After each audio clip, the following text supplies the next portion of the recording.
மாந்திரிகத்தில் ஈடுபட்டு இருக்கிறவங்க திருமணம் கண்டிப்பாக கல்வியே குழந்தை நிற்காது வயிற்றுல. என்னதான் கல்யாணம் ஆகி அவங்க என்னதான் பண்ணாலுமே வயிற்றுல குழந்தை கருன்றது நிற்கவே நிற்காது. பசின்னு வருதுன்னா மனநிலை பாதிக்கப்பட்டவங்களுக்கும் வரும், மனநிலை பாதிக்கப்படாதவங்களுக்கும் வரும் பசின்றது. பசி வந்துட்டா இந்த மாந்திரிகத்தில் இருக்கிறவங்களுக்கு அந்த சாப்பாடு உள்ளே ஏற்றுக்காது. அதுபோல் இந்த கால் எரிச்சல் இருக்கிறவங்க, அடி வயிறில் பிரச்சனை இருக்கிறவங்க, முடி அதிகமாக கொட்டுது, கீழே ரொம்ப முடி விழுது அப்படின்றவங்க, இது போல் விஷயத்துலாம் மாந்திரிகம் இருக்குது. இந்த கண்ணில் பெண்கள் அந்த காலத்தில் மை வச்சாலே என்ன ஆகும்னா அந்த ஈர்ப்பு தன்மை பெண்கள் இருக்கக்கூடிய இடத்துல பணம் இருக்கும், செல்வம் இருக்கும், செல்வாக்கு இருக்கும், ஒரு அமைதி இருக்கும், ஒரு கர்வம் இருக்கும். மகாலட்சுமி இருக்காங்க. அதுக்காக செய்யப்பட்ட சில மருந்துகள்லாம் இதெல்லாம் இருக்குது. அதை மிஸ்யூஸ் பண்ணுறது இதெல்லாம் ஒரு நியாயம் நீதி இல்லாத சக்திகளை வளர்த்து விட்டுட்டு வராங்க. இன்னுமே நிறைய மாந்திரிகக்காரர்கள்லாம் பேன் இண்டியா நியூஸ் நேயர்களுக்கு வணக்கம். ஒன்ஸ் அகைன் உங்களை சந்திக்கிறது ரொம்ப மகிழ்ச்சி. நான் மட்டும் இல்லை, நம்ம கூட சுவாமி பாலாஜி இருக்கார். அவரை வெல்கம் பண்ணிடலாம். வணக்கம் சுவாமி பாலாஜி. போன நேர்காணலில் நிறைய விஷயங்கள், அங்காள் பரமேஸ்வரி கோயிலை பற்றி நிறைய விஷயங்கள் சொன்னீங்க. இந்த நேர்காணல் நம்ம எதை பற்றி பேச போகிறோம்னு பார்த்தீங்கன்னா, என்னதான் நம்ம சயின்ஸை நோக்கி போனாலும் சரி, இந்த உலகமே சயின்ஸ்ன்னு சொல்லிட்டு சொன்னாலுமே சரி, இன்னும் இந்த பில்லி சூனி ஏவியம் செய்வினை இதெல்லாம் நடந்துகிட்டே தான் இருக்குது. ஒரு சில எக்ஸாம்பிள் சொல்ல போனால், ஒரு சில பேர் லவர்ஸா இருக்கிறாங்க, திடீர்னு பிரிஞ்சு போயிடுறாங்க. பட் சில செய்வினை எல்லாம் செஞ்சுட்டு இல்ல அவங்களை திருப்பி லவ் பண்ண வைக்கிறாங்க. இந்த மாதிரி எல்லாம் நடக்குதுன்னு சொல்லிட்டு சொல்றாங்க. இந்த குட்டி சாத்தான், பில்லி சூவியம், இதை பத்தி கொஞ்சம் சொல்லுங்க. சூப்பர். ஏன்னா இப்போ பாத்தீங்கன்னா எதிரிகள் மக்களுக்கு ரொம்ப அதிகமாகவே ஆயிட்டாங்க. எதிரிகள்னா இந்த வாழ்க்கையை பிரிக்கணும். இப்போ இந்த வீடு கட்டியிருக்காங்க, இந்த வீடு கட்டினது நம்மளுக்கு பிடிக்கல, நிம்மதி இல்லாத அவங்கள ஆக்கணும். இப்போ இவன் ரொம்ப ஆணவத்தினுடைய அலைகிறான், இவன் நம்மளை பேசக்கூடிய வார்த்தைகள் தகாத வார்த்தைகள் நம்மளை பேசிட்டான், இவனை பித்து பிடிச்சி பைத்தியம் பிடிச்சி நம்மளை ஆக்கணும் அப்படின்னு நிறைய மாந்திரிகத்தால் அழிப்படுறவங்கெல்லாம் இன்னுமே அழிச்சுட்டே தான் இருக்கிறாங்க. கண்டிப்பாக இந்த கலியுகத்தில் மாந்திரிகம் நடந்துகிட்டே இருக்குது. அதனுடைய பிரச்சனைகளுக்காக நிறைய தெய்வங்களை வழிபாடு செய்கிறாங்க. என்கிட்டயும் நிறைய பேர் வராங்க, நிறைய பேர்கிட்டையும் இதுக்கான தீர்வுகள்லாம் கிடைக்குது. இது போல் இருக்கும் பொழுது பார்த்திங்கன்னா, நீங்கள் கேட்டது இந்த காதல் பண்ணுறவங்கள ஆண் பெண் இந்த காதல் பண்ணுறவங்கள அவங்க சந்தோஷமாக இருக்கிறது பிடிக்காத நண்பர்கள் ஆகட்டும், இல்லை வெளியில் இருக்கக்கூடிய ஒரு எதிரிகள் ஆகட்டும், இவங்க என்ன பண்ணுறாங்கன்னா அவங்களுக்குள்ள ஒரு வெறுப்பு உண்டாக்குறாங்க. வெறுப்பு உண்டாக்கி நல்லா போயிட்டு இருக்க அவங்க இடத்துல யாருக்காவது ஒரு மாந்திரிகம் செஞ்சு, அந்த பையனாக இருக்கட்டும் இல்லை அந்த பெண்ணுக்காக இருக்கட்டும், மந்திரம் செஞ்சு என்ன பண்ணுறாங்க, அவங்களுடைய வாழ்க்கையே சுக்குநூறாகவே ஆக்கிடுறாங்க. இது எப்படி என்னன்னா உருவம் செய்கிறாங்கங்க. என்னன்னா இந்த பெண்ணுடைய உருவம் செஞ்சு ஆணுடைய உருவம் செஞ்சு, அதுக்காக சில விஷயங்கள் எல்லாம் தேவைப்படுமா? இப்போ இந்த தலைமுடின்னு சொல்கிறாங்க, கிடையவே கிடையாது. அடிப்பாதத்துல நடக்கிற மண்ணுன்னு சொல்லுவாங்க. இப்ப நடந்து போனா அந்த இடத்துல இருக்கிற மண்ணு, ஆமா அடிப்பாதம் மண்ணு. விஷயம் தெரியாதவங்களுக்கு தான் இதெல்லாம் தேவை. மாந்திரிகம் பத்தி இந்த ஏவல் பத்தி தெரியாத இருக்கிறவங்களுக்கு தான் இதெல்லாம் தேவை. ஏன்னா இதெல்லாம் என்ன பண்ணுவாங்க, அவங்க கலெக்ட் பண்ணி வச்சுட்டு அவங்களுக்கு தெரிஞ்சதை அவங்க ஏதாவது பண்ணுவாங்க. அப்படி பண்ணானாவது அவங்களுக்கு அந்த எஃபெக்ட் காமிக்குமான்றது அவங்களுக்கு ஒரு பெரிய நம்பிக்கை. அவங்களுடைய முடி, அவங்களுடைய மண், அவங்களுடைய ட்ரெஸ்ஸு இதெல்லாம் வச்சு பண்ணுவாங்க. தெரியாதவங்களுக்கு தான் இது விஷயம். நல்ல மாந்திரிகம் தெரிஞ்சவங்களுக்கு பார்த்திங்கன்னா அவங்களுடைய பேர் மட்டும் தெரிஞ்சால் போதும். பேர் மட்டும்? ஆமாம், வேற எதுவுமே வேணாம்.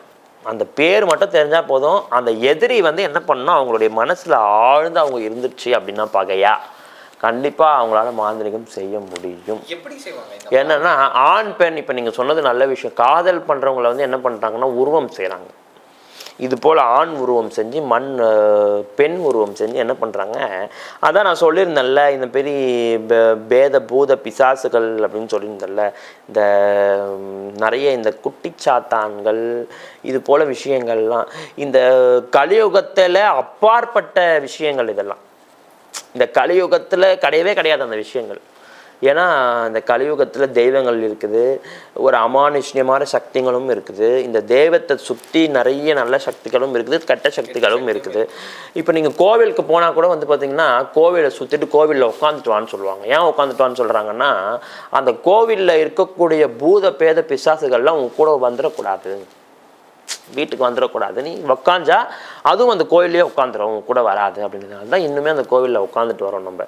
அதுமாரி இது போல் சக்திகள்லாம் இந்த கலியுகத்தில் இருக்கும் போதும் அப்பாற்பட்ட விஷயங்கள்னால் வந்து பார்த்திங்கன்னா ஒரு நியாயம் நீதி இல்லாத சக்திகளை வளர்த்து விட்டுட்டு வராங்க. இன்னுமே நிறைய மாந்திரிகக்காரர்கள்லாம் வந்து வளர்த்து விட்டு வராங்க. மந்திரம் எந்திர மூலியங்களாக அவங்க செஞ்சுட்டு வராங்க. நிறைய மந்திரங்களை வந்து பிரயோகம் செய்து எந்திரங்களை வந்து நல்லா வரைஞ்சி அதுக்கு சில சக்திகளை கொடுத்து அவங்க அதுக்கு தேனீகள்லாம் இது ரத்த சம்பந்தமான தேனீகள், நிறைய இந்த அப்பாற்பட்ட தீனிகள். அதான் இந்த சொல்லியிருந்தேன்ல நான் ஒரு இதில் நிரபலி, இந்த மனிதனை நிரபலி கொடுத்து அந்த சக்தியை வாங்குறாங்க அப்படின்னு சொல்லியிருந்தேன்ல, அது போல் அமானுஷ்ய சக்தியெல்லாம் பண்ணி அந்த வரைஞ்ச அந்த பொம்மைங்களுக்கு வந்து உயிர் கொடுத்து 2 பேரையுமே வந்து நாசம் செய்கிற மாந்திரிகக்காரர்கள் இருக்காங்க. இந்த பொம்மையில வந்துட்டு பின்னு குத்துனா இப்போ அந்த ஒரு ஆண் பொம்மைன்னு வச்சுக்கோங்களேன், இப்போ ஒரு 2 ஜோடி இருக்காங்க, ஒரு ஆண் ஒரு பெண்ணு. இப்போ இந்த பொம்மையில குத்துனா அங்க இருக்கிற ஆணுக்கும் குத்துறத மாதிரி இருக்குமே அப்படிலாம் சொல்றாங்க, அதெல்லாம் உண்மையா? உண்மைதாங்க, அதெல்லாம் கண்டிப்பா உண்மை. ஏன்னா அவங்களுடைய பெயர் சொல்லி அந்த பொம்மைக்கு வந்து உயிர் கொடுத்துட்றாங்க. மந்திர பிரயோகனால உயிர் கொடுத்துட்றாங்க அந்த பொம்மைக்கு. அந்த உயிர் கொடுத்ததுனால என்ன ஆகுது, இவங்க கேட்கக்கூடிய தீனியெல்லாம் இவங்க கொடுத்துட்றாங்க. ஃபுல்ஃபில் ஆகிடுது, அது வந்து ஃபுல்லாகிடுது. ஃபுல்லாகிட்ட உடனே அது என்ன ஆகும், குரு யார், அவர் தான். அந்த குரு சொல்றதை தான் அது கேட்கணும். அந்த குரு என்ன சொல்றதோ அது போய் அப்படியே அது. இதெல்லாம் நம்ம வந்துட்டு சினிமாவில் பார்த்துருப்போம். கண்டிப்பா இல்லை, ரியலாகவே நடக்குது, ரியல் லைஃப்லேயே நடக்குது, கண்டிப்பாகவே இன்னுமே நடந்துகிட்டே தான் இருக்குது அதெல்லாம். அதே மாதிரி இப்போ ஒரு சில இளம் ஜோடிகள் இருக்கிறாங்கன்னு வச்சுக்கோங்களேன், ஒரு கருத்து வேறுபாடுனால 2 பேருமே வந்துட்டு பிரிந்து போகிறாங்க. இதுக்காக வந்துட்டு ஆண் இந்த மாதிரி சில செய்வினை எல்லாம் செஞ்சு அந்த பெண்ணை திருப்பி ஏற்க முடியுமா?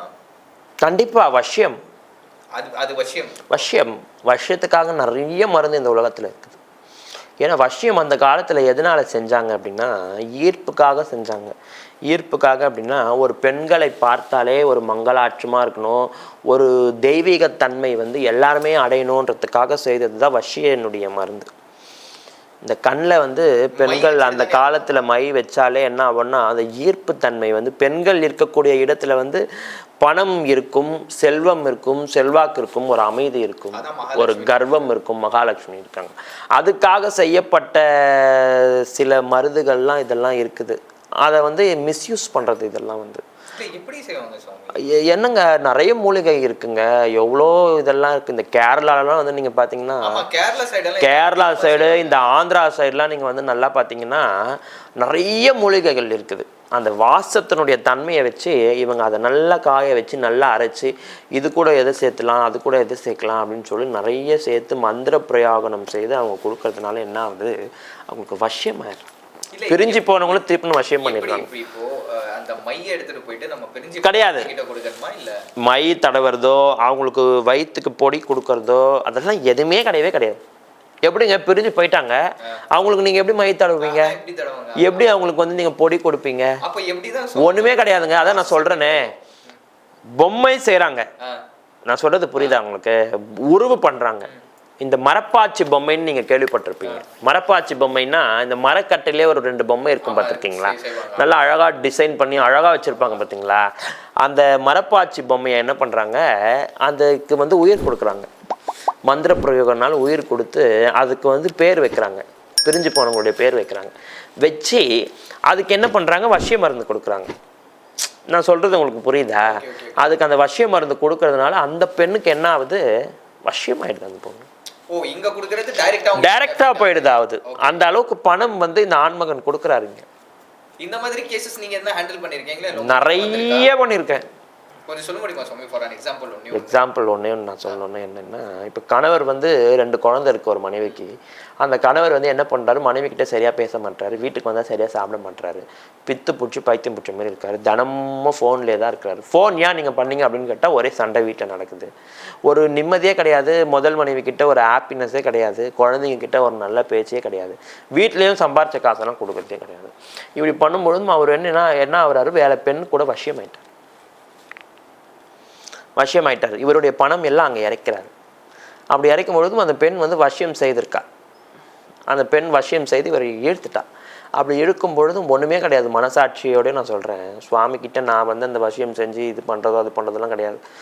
நம்மளுக்கு தெரிஞ்ச அளவுக்கு சுவாமிக்கிட்ட ஒரு பழம் வச்சோமா, நம்ம எவ்வளோக்கு எவ்வளோ உண்மையாக இருக்கிறோம் அந்த கோயிலில் முனீஸ்வரருக்கு, நம்ம எவ்வளோக்கு எவ்வளோ நம்ம ஆத்மார்த்தமாக சுவாமிக்கு பூஜை பண்ணுறோம். உனக்காகவே நான் பிறந்துட்டேன் இந்த உலகத்தில், உனக்காகவே நான் பூஜை பண்ணுறதுக்கு உட்காந்துட்டேன் அப்படின்னு நம்ம ஆத்மார்த்தமாக உண்மையோடய அந்த சுவாமிக்கிட்ட கேட்டு அந்த கனியோ இல்லை நான் ஏதாவது ஒரு விபூதியோ சாம்பலோ நான் அவங்க கையில் கொடுக்கும் பொழுதுமே அவங்கக்கிட்ட அது படும் பொழுதும் அந்த கெட்ட சக்தி என்ன ஆகுது,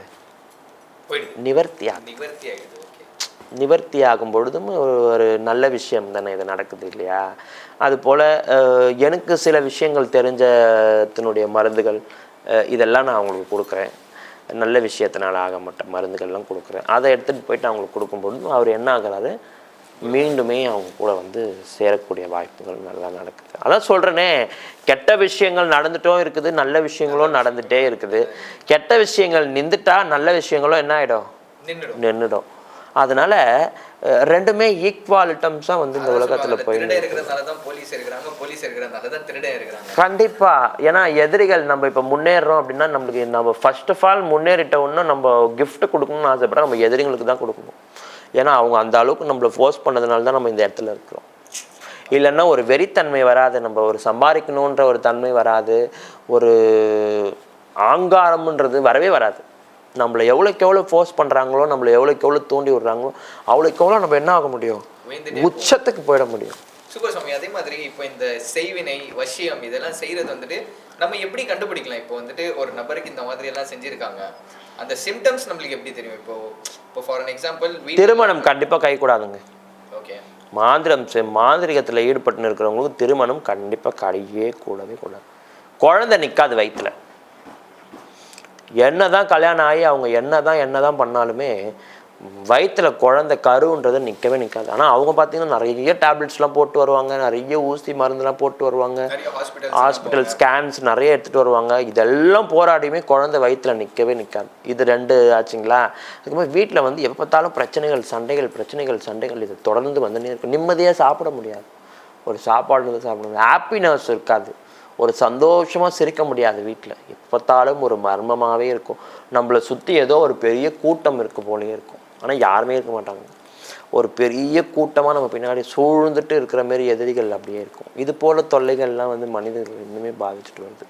இது போல் விஷயங்களெல்லாம் வந்து கண்டிப்பாக பார்த்த உடனே நம்ம சொல்லிடலாம், இதில் ஈடுபட்டிருக்காங்க, இதில் வந்து அடிபட்டிருக்காங்க. இப்போ ஒரு சில பேர் வந்துட்டு நான் டிப்ரெஷனில் போயிட்டேன், ஒரு சில பேர் வந்துட்டு ரொம்ப நல்லா இருக்காங்க, திடீர்னு வந்துட்டு சோர்ந்து போயிடுறாங்க, ரொம்பவே டயர்ட் ஆகிடுறாங்க, டக்குனால அவங்களால வேலை பார்க்க முடியல, அவங்க ஏதோ ஒரு மாயமான உலகத்தில் இருக்கிறாங்க. இது ஆஸ் பர் மெடிக்கல் டேர்ம் சொல்ல போனால் பைபோலர் டிசார்டர்னு சொல்கிறாங்க. ஓகே. அதுவே வந்துட்டு நம்ம மாந்திரிகம் சைடுன்னு சொன்னால் செய்வினுன்னு சொல்லிட்டு சொல்கிறாங்க. அதான் இது போல் இருக்கக்கூடிய அந்த டிப்ரெஷனில் இருக்கக்கூடிய மக்களுக்கு வந்து மாந்திரிகம்னு சொல்ல முடியாது. மாந்திரிகம் வந்து வேற, மாந்திரிகம்ன்றது வேற. டிப்ரெஷனில் இருக்கக்கூடியதுன்னா அவங்க மனசில் நிறைய கவலைகள் சேர்த்துட்டு வராங்க. இல்ல சுவாமி, பைபோலர் டிசார்டர் எப்படி சொல்லுவாங்கன்னா, இப்போ நீங்க சொன்னத மாதிரி தான் மாந்திரிகம் சைடு சொல்லுவாங்கல்ல, செய்வினை செஞ்சுட்டாங்கன்னா நம்மளுக்கு யாரோ பேசுறத மாதிரி இருக்கும். ஓகே. நம்ம எப்பவுமே சைலண்டாவே இருப்போம், ஒரு ரூம்ல அடைஞ்சு கிடந்தத மாதிரி இருப்போம், நம்ம என்ன பண்றோம் நம்மளுக்கே தெரியாது, கான்ஷியஸ்னஸ் இருக்காது. ஆமா. மெடிக்கல் டேர்ம்ஸ்ல நீங்க சொல்றது வந்துட்டு பார்க்க போனா அந்த பைபோலர் டிசார்டர்னு சொல்றாங்க. ஓகே. இத வந்துட்டு மாந்திரிகம் சைடுன்னு சொல்ல போனா யாரும் செய்வினை செஞ்சுட்டாங்கன்னு சொல்லிட்டு சொல்றாங்க. ரெண்டுத்துக்குமே நம்ம வந்துட்டு இது பைபோலர் டிசார்டர்னா இந்த மாதிரி சிம்டம்ஸ் இருக்கு நம்மளுக்கு தெரியும்.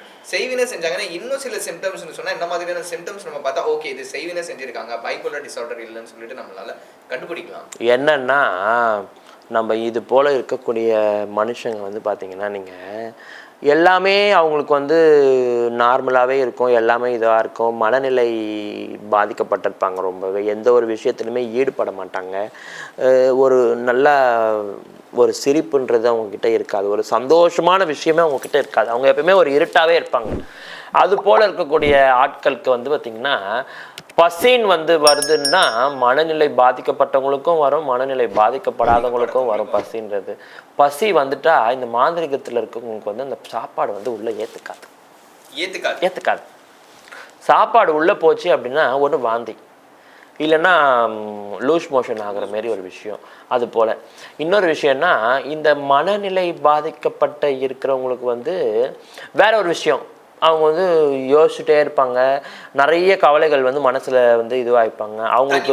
அவங்களுக்கு ரொம்ப நெருங்கி இருக்கிறவங்க வந்து பார்த்திங்கன்னா இறந்துட்டாங்க அப்படின்னா அதை வந்து அவங்க மனசில் எடுக்க முடியாத அளவுக்கு இருக்கிறவங்க மனநிலை பாதிக்கப்பட்டவங்களாக இருப்பாங்க. இல்லை அதிகமாக லவ் பண்ணியிருப்பாங்க, இல்லை அந்த பொண்ணு போயிடுச்சு அப்படின்னா அந்த கவலைகள் அதிகமாக இருக்கும். நிறைய கவலைகள் இருக்கிறதுனால அந்த டிப்ரெஷனில் இருக்காங்கன்னு சொல்லலாம்.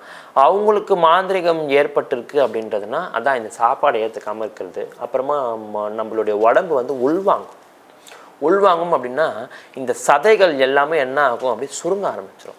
சதைகள் எல்லாமே சுருங்கி அந்த எலும்புகள்லாம் வெளியில் தெரிய ஆரம்பிச்சிடும். நீ சொல்லுவீங்க பாருங்க, என்ன ரொம்ப பயங்கர ஒல்லியாகிட்டு இருக்காங்க, அப்படியே உடம்பெல்லாம் அப்படியே உள்ளே போயிருக்காங்க பாருங்களேன், அப்படியே ஒரு தெளிவே கிடையாது, ப்ரீஃபே கிடையாது, ஒரு மூஞ்சில் ஒரு தெளிவே இல்லாமல் இருக்கும். அந்த ஒரு தேஜஸ் கிடையாது. அந்த மங்கலான ஒரு விஷயத்தை வந்து அவங்களுக்குள்ள அடைக்கிடும் அந்த மாந்திரிகம். அதுபோல் இந்த கால் எரிச்சல் இருக்கிறவங்க, அடி வயிறில் பிரச்சனை இருக்கிறவங்க, முடி அதிகமாக கொட்டுது, கீழே ரொம்ப முடி விழுது அப்படின்றவங்க, இது போல விஷயத்தெல்லாம் வந்து மாந்திரிகம் இருக்கு. இல்லை இதெல்லாம் வந்துட்டு இப்போ மாந்திரிகம், செய்வினை, அதுக்கப்புறமா வசியம் செய்யறது, இதெல்லாம் வந்துட்டு என்ன மாதிரியான காஸ்ட்ல எல்லாம் பண்றாங்க சுவாமி? இப்போ வந்துட்டு அது ஒரு 1000 ரூபாய்க்கும் நடக்கும், பல லட்சத்துக்கும் நடக்கும். இது என்ன மாதிரியான காஸ்ட்ல எல்லாம் நடக்கும்? காசு இந்த மாதிரி ஏங்க நிறைய காசு போதுங்க. ஏன்னா எவ்வளோக்கு எவ்வளோ காசு கொடுக்குறாங்களோ அவ்வளோக்கு எவ்வளோ சீக்கிரமா பூஜை நடக்குது இப்பெல்லாம். ஆமா கண்டிப்பா. 1 லட்சம் 2 லட்சம்லாம் நம்ம பே பண்ற மாதிரி இருந்தா அதுக்கெல்லாம் ஆள் இருக்காங்க நிறைய பேர். 2 நாள்லயே வந்து டக்கு டக்கு டக்கு டக்குன்னு 2 நாள் 3 நாள்லயே அந்த விஷயத்தை முடிச்சுடுவாங்க. ஆனா இது நிலையா நடக்குமா? ஏன்னா வந்துட்டு ஒரு செய்வினை செஞ்சு கர்ம வினைகள் ஏற்படுத்து நடக்கும். ஓகே, இப்போ நம்ம இது செய்யறது திருப்பி கண்டிப்பா கர்ம வினை. நீ பாவம் என்ன செய்தியோ அந்த பாவத்தை வந்து அந்த மாந்திரிகம் அந்த பாவத்தினுடைய சேர்ந்து உனக்கு கலந்து கலப்படையாக வரும்பொழுதும் என்ன ஆகுது, உனக்கு பாதிப்புகள் அதிகமாகுது. உனக்கு கர்ம வினை இல்லை, நீ பாவம் செய்யலை, நீ நல்ல நார்மலான ஒரு மனிதனாக இருக்கிற, தெய்வீக வசியப்பட்டு இருக்கிற அப்படின்னா அந்த மாந்திரிகமே உங்ககிட்ட வரவே வராது, நெருங்கவே நெருங்காது, பொசுங்கிடும். நிறைய பேர் சொல்லுவாங்க, நீங்கள் பார்த்துருக்கீங்களா, என்னதான் இவருக்கு வந்து மாந்திரிகம் பண்ணாலும் என்ன பண்ணாலுமே அவனை நம்மளால தொடவே முடியாது அப்படின்னு சொல்லுவாங்க. நீ கரெக்டாக இருக்க, நீ வந்து எந்த ஒரு ஜென்மத்திலையும் வந்து எதுவுமே செய்யலை, நீ தூய்மையாக இருக்க, ஆக்சுவலாக ஒரு ஃப்ளவர் மாரி இருக்க, நீ பூ போல் இருக்க. அப்படி செய்யும் பொழுதும் உனக்கு எதுவுமே வந்து ஈர்ப்பானப்பட்டது எதுவுமே உனக்கு வரவே வராது. ஆனால் என்னதான் பூ மாரி இருந்தாலுமே, என்னதான் நம்ம மலர் மாரி இருந்தாலும், பாவம் செய்யாமல் இருந்தாலும் சனீஸ்வரர்கிட்ட இருந்து மட்டும் தப்பிக்கவே முடியாது. ஏன்னா நீதி பகவான் அவர். நீதி பகவான் சனீஸ்வரர் வந்து என்னன்னா நம்மளுக்கு இருக்கக்கூடிய ஆணவம் கர்மா எல்லாத்தையுமே அவர் வந்து உச்சத்துக்கு எடுத்துட்டு வந்துடுவார். அவர் 7.5 வருஷம் நம்ம மேலே இருக்கிறார் அப்படின்னா அந்த 7.5 வருஷத்துக்குள்ளே நம்மளுக்குள்ளே என்ன இருக்குது அப்படின்றது ஃபுல்லாக எடுத்துன்னு வந்து அந்த 7வது வருஷம் நம்ம கையில் கொடுத்துட்டு இதுதான் உன் வாழ்க்கை புரிஞ்சுக்கோன்னு சொல்லிட்டு போயிடுவார். சூப்பர் சுவாமி. அதே மாதிரி இப்போ இந்த பிளாக் மேஜிக் எல்லாம் பண்ணுறாங்கல்ல, இதெல்லாம் வந்துட்டு நம்ம சவுத் சைடு கேரளா சைடெல்லாம் அதிகமாக பண்ணுறாங்க. பட் இதை தாண்டி வந்துட்டு பெங்காலிஸ் நிறைய பண்ணுறாங்கன்னு கண்டிப்பாக அதை பற்றி கொஞ்சம் சொல்ல முடியும்? ஆமாம், இது உயிர் எடுக்கிற மாந்திரிகம்லாம் இருக்குங்க. Spot out. இந்த நிறைய ஆக்சிடெண்ட்லாம் நீங்கள் பார்த்துருப்பீங்க. போயிட்டே இருப்பாங்க, திடீர்னு ஆக்சிடெண்ட் ஆகி உடனே இறந்துருவாங்க. நல்லா இருப்பாங்க, இந்த ரத்த வாந்தி கக்கி இறக்குறவங்களாம் நிறைய மாற அடைப்பு டக்குன்னு அடிச்சு இறக்குறவங்க இதெல்லாம் எல்லாருக்குமே வந்துட்டு இருக்கு இல்லையா? அதுமாரி ஸ்பாட் அவுட் இருக்கவே கூடாது அந்த ஆள். இருக்கு இந்த ஸ்பாட் அவுட், அவங்க அந்த இடத்துல இருக்கவே கூடாது. அதான் சொல்றேனே, ஆமாங்க, பயங்கரமான காசு நடமாட்டம் வந்து என்னன்னா, அதான் சொல்றேனே, இந்த கலியுகத்துக்கு அப்பாற்பட்ட இந்த பூத பேத பிசாசுகள் எல்லாம் வந்து அவங்க வசியம் செய்து அந்த பிசாசுகளுக்கு என்ன பண்றாங்க, அவங்க உணவு பயங்கரமான பலமா கொடுக்குறாங்க. ஒரு நாளைக்கு 3 வேளை சாப்பிட்றவனுக்கும் ஒரு நாளைக்கு 4-5 தடவை சாப்பிட்றவனுக்கும் ஸ்ட்ரென்த் எப்படி இருக்கும்னு பாருங்க. அதுபோல் அந்த உணவு எவ்வளோக்கு எவ்வளோ பவர்ஃபுல்லாக கொடுக்குறாங்களோ, எவ்வளோக்கு எவ்வளோ அந்த மந்திரங்கள் ஊதப்படுகிறதோ பவர்ஃபுல் இன்னுமே அதுக்கு அதிகமாகவே ஆகுது. அது உடனே போய் அந்த செயல்கள் என்ன ஆகுது, செஞ்சுட்டு. சூப்பர் சுவாமி. இந்த நேர்காணலையும் நம்மளுக்காக வந்துட்டு பெல்லி, சூன்யம், செய்வினை, அதே மாதிரி வசியம், இதை பற்றி நிறைய விஷயங்கள் நம்மளுக்காக ஷேர் பண்ணீங்க, பகிர்ந்துக்கிட்டீங்க. அதே மாதிரி நீங்கள் பார்த்து சந்தித்த விஷயங்களும் சரி, நிறைய விஷயங்கள் நம்மளுக்காக சொன்னீங்க. மீண்டும் இன்னொரு நேர்காணலில் சந்திக்கலாம். It was very good time with you Swami Balaji. வணக்கம்.